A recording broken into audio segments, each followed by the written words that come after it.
কাঁঠালের বীজগুলোকে ছুলে আমি ওটা জল দিয়ে ধুয়ে একটু নুন দিয়ে এবার প্রেসারে আমি সিটি দিয়ে নেব। 3-4টে দিলেই সিদ্ধ হয়ে যাবে। সিদ্ধ হয়ে যাওয়ার পরে ওর মধ্যে আমি ওটা ঠান্ডা হয়ে গেলে একটু হাত দিয়ে চটকে নেব, নুন দিয়ে ভালো করে ওটাকে এরকম করে আলু সিদ্ধের মতো চটকে নেব। আর তার সাথে একটু পেঁয়াজ কুচি, রসুন কুচি আর লঙ্কা কুচি নিয়ে নিলাম। এবার তেলটা গরম হয়ে গেলে সরষের তেলের মধ্যে ওগুলো ফোড়ন দিয়ে ওটাকে একটু ভাজা ভাজা করে একটু হলুদ দিয়ে নিলাম। হলুদ দিয়ে এবার নাড়াচাড়া করে নেব।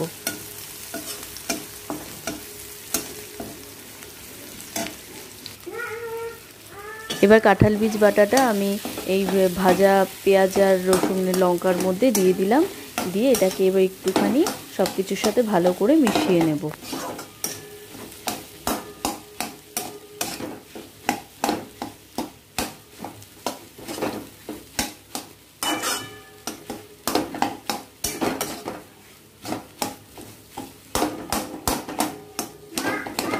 ব্যাস রেডি হয়ে গেল কাঁঠাল বীজি বাটা। এটা খেতে অসাধারণ হয়, অবশ্যই আপনারা ট্রাই করবেন।